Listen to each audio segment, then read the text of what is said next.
Estar con ustedes. Bien, entonces vamos a leer, hermanos, el capítulo 12 de la carta a los Hebreos y el versículo primero. Dice: por tanto, nosotros también, teniendo en derredor nuestro tan grande nube de testigos, despojémonos de todo peso y del pecado que nos asedia, y corramos con paciencia la carrera que tenemos por delante, puestos los ojos en Jesús, el autor y consumador de la fe, el cual, por el gozo puesto delante de él, sufrió la cruz, menospreciando el oprobio, y se sentó a la diestra del trono de Dios. Oremos. Padre bueno que estás en los cielos, te damos gracias una vez más por el privilegio que tú nos concedes de entrar confiadamente al mismo trono de tu gracia. Y tu palabra nos dice que allí podemos pedir por el oportuno socorro. Padre, en este momento rogamos la dirección, la guía de tu Santo Espíritu. Realmente reconocemos que no tenemos la capacidad, pero también sabemos que siempre tú estás dispuesto a venir a nuestra ayuda. Así que en este momento guíanos y que todos oigamos tu palabra con atención, con fe, para que nos sea de provecho. Todas estas cosas te las pedimos, dándote las gracias en nombre de tu Hijo amado, nuestro Señor y Salvador Jesucristo. Amén. Bien, aquí está el cuadro de honor de los grandes hombres de la fe. Dice: por tanto, nosotros también, teniendo en derredor nuestro tan gran nube de testigos. Así que nosotros estamos llamados a correr esa carrera que tenemos por delante. Nosotros, el apóstol Pablo le gustaba usar esos metáforas, ya sean militares o atléticas. No sabemos si el apóstol fue en su juventud algún atleta, pero conocía lo que era ser atleta, y vemos cómo él con frecuencia utiliza esa figura del atleta o la figura del soldado para ilustrar alguna verdad. En este caso, nos asemeja a nosotros como si fuéramos atletas que tenemos que competir. Y nos pone un asunto muy serio. Tenemos un tan gran nube de testigos. Y la pregunta sería: ¿y quiénes son esos testigos? A veces uno, en Dominicana, que nos gusta mucho la pelota, pero muchachos, mira que esa pelota la pusieron, esa bola ahí, mira, la dejó pasar. Usted se ha puesto ahí en un estadio lleno de gente, miles de gente ahí, y usted ahí abajo, con un bate. Usted se imagina la presión. Es bueno de afuera, ¿verdad? Esa es. Bueno, una cosa es estar ahí. Entonces nosotros tenemos un tan gran nube de testigos. Vamos a tener que dar un pasito hacia atrás para poder poner en contexto el asunto de esa gran nube de testigos. ¿Quiénes eran? Primeramente, vamos a ver en el capítulo 10 de esta misma carta, el versículo 38, nos dice: mas el justo vivirá por fe, pero si retrocede, no agradará a mi alma.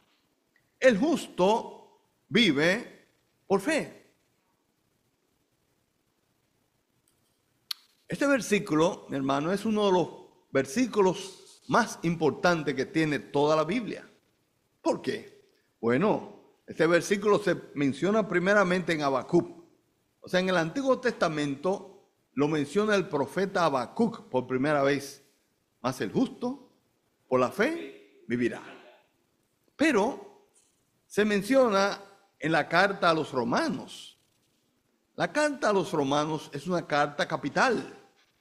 Sin embargo, el apóstol Pablo en Romanos menciona también este versículo. Y en el capítulo 5, versículo 1 de Romanos, ¿qué dice?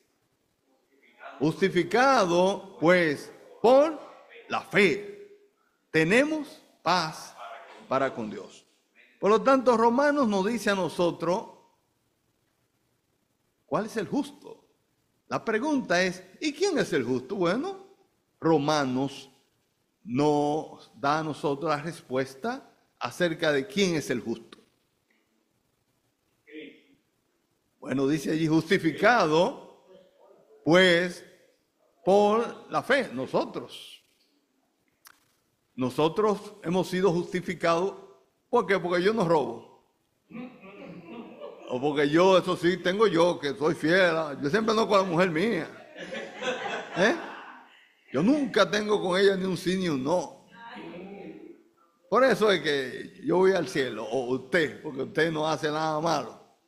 Porque una de las cosas que le suelen decir las personas no creyentes a uno cuando se le predica el evangelio es, pero ¿y de qué yo me voy a arrepentir? Dígame usted. Recuerdo una vez de una vecina que nosotros queríamos mucho, ella ya murió, inconversa. Y una vez alguien fue a la casa, ella eran muy católicos, y le predicó, y ella estaba tan enojada que cuando nosotros salimos, ella me llamó y me dijo, pero Frank, ven acá, tú que me conoces, que tú eres muchacho, estos frescos vinieron a decirme que yo tengo que arrepentirme. Imagínese usted el difícil situación. ¿Qué le digo? Porque era verdad. Pero ella estaba en una situación que no había, como decimos allá en Dominicana, quien le lambiera la arepa. Entonces, pero eso enoja al no creyente. El decirle, mire, usted tiene que arrepentirse. Tiene que recibir a Jesucristo mediante la fe. Es la única forma de ser declarado justo, justificado, o sea, declarado justo por la fe. Tenemos paz para con Dios. Ahora bien, la otra pregunta es, ¿cómo vive el justo? Esa pregunta la responde Gálatas, que es la otra carta donde se menciona este versículo. Gálatas nos dice a nosotros, ¿cómo vive el justo? ¿Cómo vive el justo? Haciendo la obra buena. Y eso sí que tengo yo, que le doy comida al que no tiene. Y yo, así que vive el justo. Por la fe también. Si hemos sido justificados por la fe, la vida cristiana se vive también por la fe, no por obras. Las obras meritorias delante de Dios no tienen valor. Ahora, no venga usted y me diga, entonces estoy con lo malo. No, porque es que la fe genuina se muestra, como dice Santiago, con obras, pero esas obras son productos, no la causa. Son productos de esa fe genuina que se manifiesta con obras. Ahora, hay una tercera pregunta. ¿Y cuál es la fe con la que vive el justo? Esa pregunta la responde esta carta, Hebreos. La fe con la cual vive el justo, bueno, la va a responder esta carta. Dice el versículo 1 del capítulo 11, pues la fe, la certeza de lo que se espera, la convicción de lo que no se ve. Por ella alcanzaron buen testimonio los antiguos. La fe, dice, es la certeza. Fíjense, nosotros cuando veníamos para acá, en el tren, no teníamos la certeza. Entonces, ponme el Google Maps a ver qué nos dice. Entonces, siempre vivimos peleando. Porque llegamos aquí a la Amsterdam y comenzamos a decir, no, él dice que a la derecha. Y mi hermana decía, no, es a la izquierda. Y yo dije, bueno, vamos a llevarnos de él. Y nos fuimos a la derecha, pero no era a la derecha. A la izquierda. O sea, no había certeza. Ahora bien, La fe es la certeza, o sea, no hay la menor duda de lo que se espera. ¿Qué estamos esperando? ¿Qué está esperando la iglesia hoy? La venida del Señor. Es la única esperanza de la iglesia hoy. De la iglesia según la palabra enseña. Nosotros no estamos esperando que las cosas van a mejorar y que deja que gane fulano. Tú vas a ver cómo... No, nosotros no tenemos confianza en los hombres. Nuestra esperanza está en la venida del Señor. Amén. ¿Y cuándo va a ser la venida? Mañana. Bueno, prepárese porque puede ser ahora. Ahora, esas son de las cosas buenas decirlas. Son de las cosas buenas decirlas. Ahora, el hacerla es otra cosa, ¿verdad? ¿Usted tiene alguna deuda, hermano, pendiente? Salga de eso, porque, oiga bien, el apóstol Pablo enseñó mucho en sus cartas acerca de la esperanza gloriosa de la iglesia, que es la venida del Señor. Pero enseñó también mucho acerca de que todos compareceríamos ante el tribunal de Cristo. El tribunal de Cristo no es para ver si usted va a ir al cielo o no, porque ese no es el tribunal del trono blanco, donde irán los inconversos allá a recibir su condenación. Así que no tenga usted miedo, porque a veces la iglesia católica, ¿verdad?, y otras han diseminado un miedo y la gente piensa, o los hermanos piensan que como cuando uno llegue, uno piensa que va a venir San Pedro con mucha llave. Entonces pues, viene con un libro, asumo yo, ¿verdad? Y va a comenzar, ¿usted cómo usted se llama? Imagínense usted. Usted, como le dijimos a uno cuando veníamos también en el avión, estamos en el counter para entrar a la vida, da vuelta y da vuelta. Y tuve que decirle, hermano, no nos encuentra usted ahí. Porque con todo, ¿verdad? A veces uno no está y vuelta. Y usted se llama. Imagínese usted allí en el cielo. ¿Y cuál es el nombre suyo? Pero Martínez con Z o termina con... Y usted asustado, ¿verdad? Y Pedro supuestamente como... Cuando usted ve a la gente que están buscando, dice, ay... No, si usted puso su fe en el Señor, usted tiene la plena seguridad de que usted va al cielo. Ahora bien, el tribunal de Cristo es para ver los galardones que usted o yo recibiremos. Entonces, lo que se va a valorar allí o a enjuiciar allí es las obras. Entonces, usted o yo edificamos con cosas corruptibles como madera, heno u hojarasca. Eso no tiene valor. Lo que tiene valor son cosas de valores permanentes como oro, plata o piedras preciosas. Entonces hay que ver con qué estamos nosotros construyendo. Con cosas de valor permanente, con cosas de valor temporal que van a ser tomadas en menos, echadas en menos, porque el fuego la destruirá. Entonces hay que tener cuidado, saber que primeramente tenemos que pasar por ese tribunal de Cristo. Entonces la fe es la certeza de lo que se espera, no hay duda. Pero también es la convicción de lo que no se ve. Nosotros andamos por fe, no por vista. Pero porque no lo veamos, no es que no lo creemos. Nosotros al Señor no lo vemos.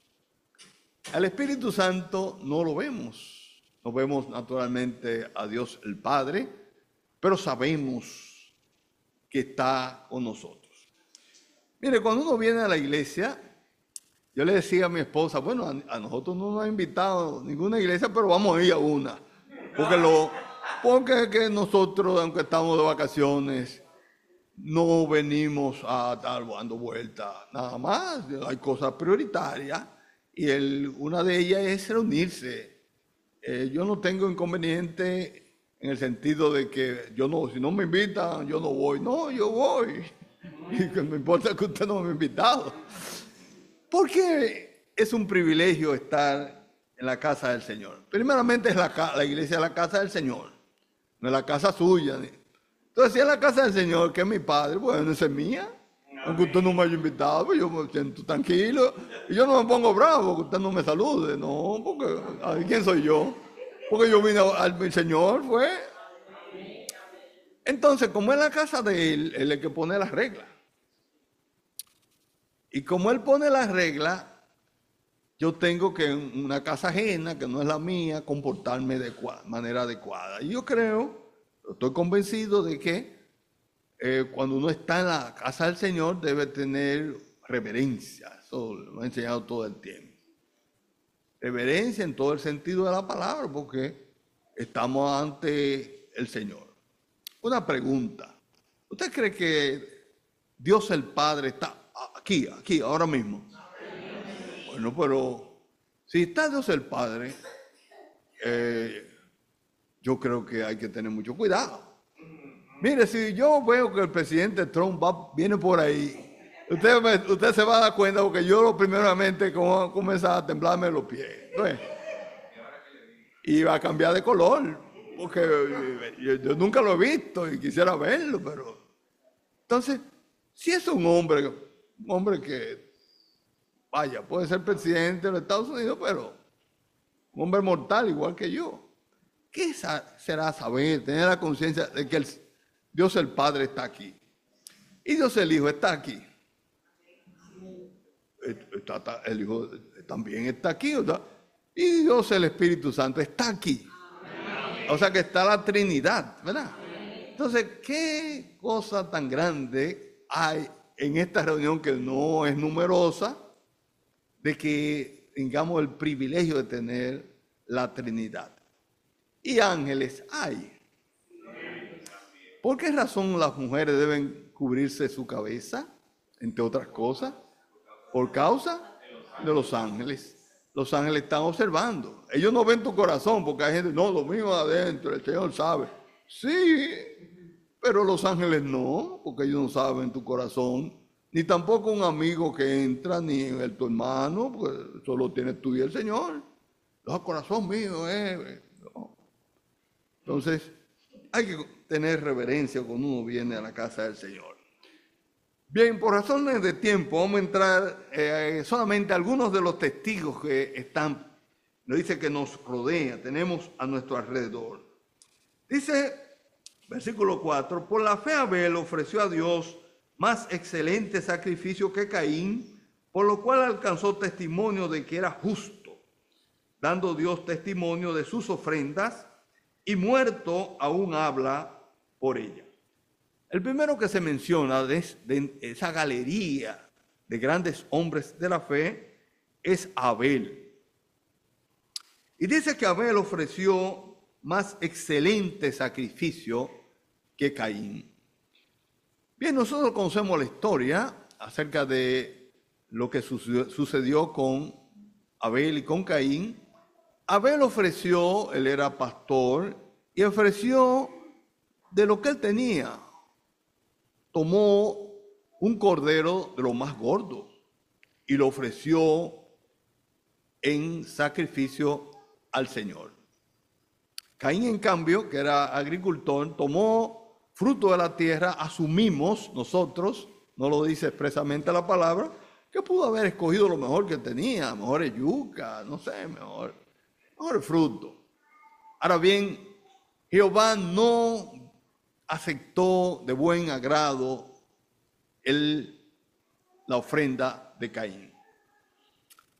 Sin embargo, en cambio, sí aceptó con agrado la ofrenda de Abel. Y la pregunta, ¿y por qué? Bueno, fíjense bien, la fe, y Abel era un hombre de fe, entraña obediencia. O sea, ellos sabían qué es lo que Dios exigía.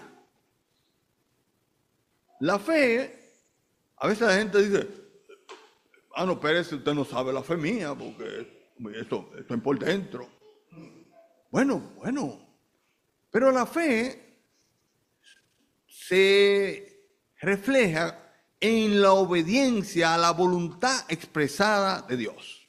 Los grandes hombres de fe que en el mundo han habido son grandes conocedores de la palabra, porque la fe es obediencia a la voluntad de Dios. Si Dios te dice camina por aquí y usted se va por acá, usted está diciendo con eso de que usted no le cree a Dios, usted no tiene fe. Fe es creerle a Dios. Entonces, de alguna manera ya ellos sabían qué es lo que exigía Dios como ofrenda. El pecado ya había entrado en la raza humana, por lo tanto ya era una ley que sin derramamiento de sangre no se hace remisión de pecado. Tenía que haber un cordero, en este caso, que vertiera su sangre en lugar del oferente, en este caso de Abel. Entonces, ese cordero era un tipo del Señor. El Señor es el Cordero de Dios. Ustedes recuerdan bien cómo Juan el Bautista, que no era más que el predecesor, el que precedió, el que presentó públicamente al Señor. Nos imaginamos aquel momento cuando él, lleno de emoción, vio al Señor caminar, acercarse hacia él y públicamente dijo: he aquí el Cordero de Dios que quita el pecado del mundo. Ese era el Cordero de Dios. Los corderos, que eran tipos del Señor en toda la antigua dispensación, lo que tenían la capacidad de cubrir el pecado, lo cubrían. Pero había llegado ya el Cordero de Dios que quita el pecado del mundo. Fíjense bien, cuando nosotros participamos en un culto de tanto significado como el que acabamos de participar de la Cena del Señor, nosotros entendemos que son actos simbólicos.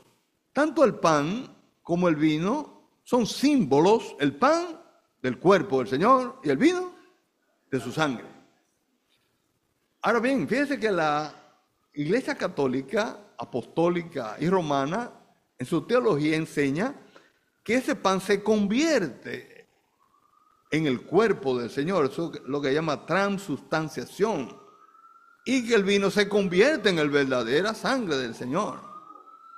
Lo que significa entonces que el Señor tiene que ser sacrificado cada vez que hay un servicio de misa, contradiciendo de manera evidente y flagrante el principio de que la obra del Señor fue hecha una vez y para siempre, porque fue una obra perfecta. Quita es que lo quitó de manera definitiva. Ya no hay que volver otra vez a hacer sacrificio por el pecado, porque se hizo y se hizo perfecto. Nosotros lo que estamos haciendo es un memorial, una recordación. Y cuando menciona recordación, es bueno que sepamos de que recordar viene del latín recordare. ¿Qué significa en el latín? Re es volver. Y cardis es corazón. Cordare, volver a pasar por el corazón. Si usted participó de los símbolos y se quedó igualito, que hay hermanos que toman su pan muy calladito, pero están pensando que dejaron una cosa puesta, y que tienen más, tengo que estar tal sitio y calculando. No, piensen en el Señor, piensen en su sacrificio, hace eso por su corazón otra vez. Eso es un acto muy solemne. Entonces, aquí vemos que esa obra de Abel fue una obra en la cual hubo derramamiento de sangre. Y es un tipo del Señor, ese cordero inmolado allí. Entonces, lo de Caín fue una obra humana, es una religión. Algunos dicen que Caín encabezó una línea religiosa en lo adelante. El hombre es religioso de por sí, nos gusta la religión, pero el religioso, él entiende lo que quiere asume que él sabe lo que Dios quiere y pide. Él no es por fe, porque la fe lo que busca es saber qué Dios quiere y obedecer lo que Dios quiere. El otro no, el otro asume. No, yo creo que Dios no es tan malo para que me lleve al infierno, pero eso es lo que tú crees. Yo creo que podemos mencionar otro de los grandes hombres de fe. El versículo 5 dice: por la fe Enoc fue traspuesto para no ver muerte, y no fue hallado porque lo traspuso Dios, y antes de que fuera traspuesto, tuvo testimonio de haber agradado a Dios. Aquí tenemos otro de los grandes hombres de la galería de la fe, Enoc. Dice que Enoc fue traspuesto para no ver muerte. Y aquí tenemos el primero. El otro que se conoce que no vio muerte fue Elías. Pero Enoc, el primero que vemos que no pasó por la experiencia de la muerte, sino que dice que lo traspuso Dios. O sea, Dios lo llevó sin ver muerte. Enoc es un tipo de los hermanos, no sé si a usted le gustaría ser de ese grupo, que cuando el Señor venga, nos halle vivo. El apóstol Pablo tenía esa esperanza, dice, cuando Él venga, nosotros, los que estemos vivos, se consideraba. Lo que quiere decir que él sostenía y creía en lo que se ha llamado la venida inminente del Señor. Inminente significa que Él puede venir en cualquier momento. Por lo tanto, hay que estar preparado. Porque puede ser ahora, puede ser en cualquier momento. Por eso yo le decía, si usted tiene alguna deuda o si usted está disgustado con su hermano, vaya, arregle ese problema, porque a usted se le va a preguntar eso allá con usted.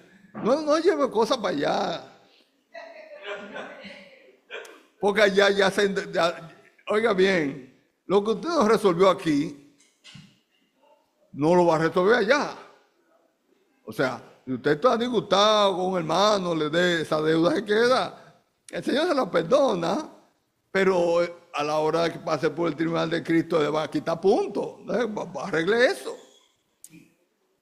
Entonces, decíamos, Enoc es un tipo de la iglesia que estarán los hermanos que estaremos, yo estoy esperanzado, vivo, cuando el Señor venga, dice, seremos así arrebatados, en un abrir y cerrar de ojos. Y así fue Enoc llevado rápidamente para estar con el Señor sin no pasar por la experiencia de la muerte. Y por último, vamos a ver el caso, hay un antes, parece que el escritor, que es un buen escritor de esta carta a los hebreos, quiere hacer un aclarando y dice en el versículo 6, pero sin fe es imposible agradar a Dios, porque es necesario que el que se acerca a Dios crea que Él existe y que recompensa a los que lo buscan.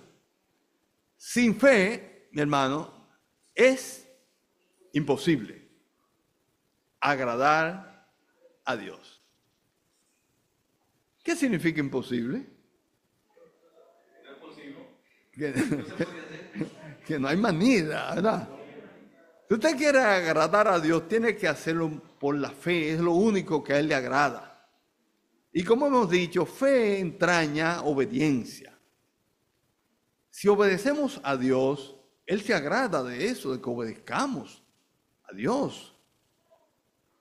Y cuando actuamos por la fe, Él le agrada todo esto. Y por eso hace esa aclaración de que sin fe es imposible agradar a Dios. Y añade, porque es necesario que el que se acerca a Dios crea que Él existe y que recompensa a los que se acercan, a los que le buscan.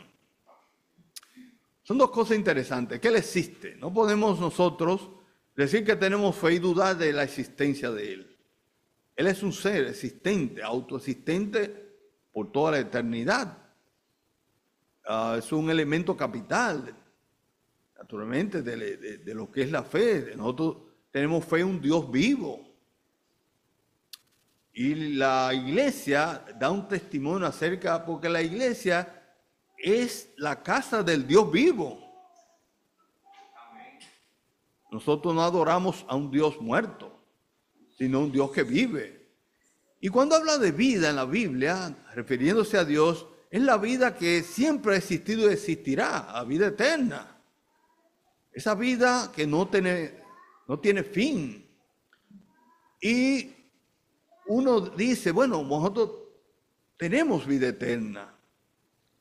Y cuando estemos allí en el cielo, viviremos para siempre. Y es una gran verdad, una hermosa verdad, una gloriosa verdad.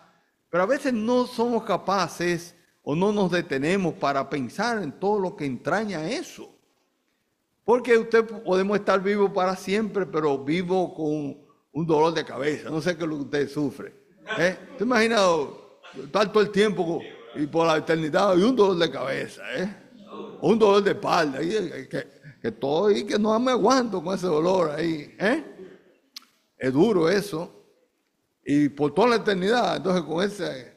Y yo sufro de la presión y todo el tiempo va a estar en esa situación por la eternidad. No, la vida plena del Señor implica una vida que está, todo ese tipo de limitaciones de la vida terrenal están ausentes. Todas esas cosas. Entonces, vamos a tener la misma vida del Señor. Amén. Una vida que no carece, no le falta nada. Es una vida plena. Por último, y he dicho varias veces eso, vamos al versículo 7 y con él terminamos. Otro de los testigos. Dice, por la fe Noé, cuando fue advertido por Dios acerca de cosas que aún no se veían, con temor preparó el arca en que su casa se salvaría, y por esa fe condenó al mundo y fue hecho heredero de la justicia que viene por la fe. Aquí tenemos, y terminamos con él, 3 personajes antediluvianos, o sea, antes del diluvio. Abel, Enoc y ahora tenemos a Noé. Lo que significa es que la fe era capital antes del diluvio y hasta el día de hoy. Entonces tenemos 3 ejemplos antediluvianos. El caso de Noé fue advertido por Dios, dice, acerca de cosas que aún no se veían, pero con temor preparó el arca en que su casa se salvaría. Fíjense bien, reiteramos, la fe entraña obediencia. Yo no puedo tener, yo tengo mucha fe, pero no obedezco. Nosotros estábamos orientando una pareja de jóvenes con problemas de matrimonio y en un momento dado tuve que decir, pero que ustedes no obedecen lo que uno les dice, no les va a ir bien. No, que estamos orando, porque no tienen que orar más. Claro que tienen que orar. ¿Orando para qué? Obedece lo que el Señor te está diciendo. Por eso hay que conocer. La fe tiene que estar sustentada en el conocimiento de la voluntad de Dios. Y hemos dicho, los grandes hombres de fe eran conocedores de la palabra. Se habla del caso de George Mueller como uno de los grandes hombres de fe moderno, de la edad moderna. Era un hombre que se leía la Biblia todos los años, 2 y 3 veces, de tapa a tapa. Usted la ha leído de tapa a tapa. Aquí, un paréntesis, aquí entre nosotros, entre usted y yo.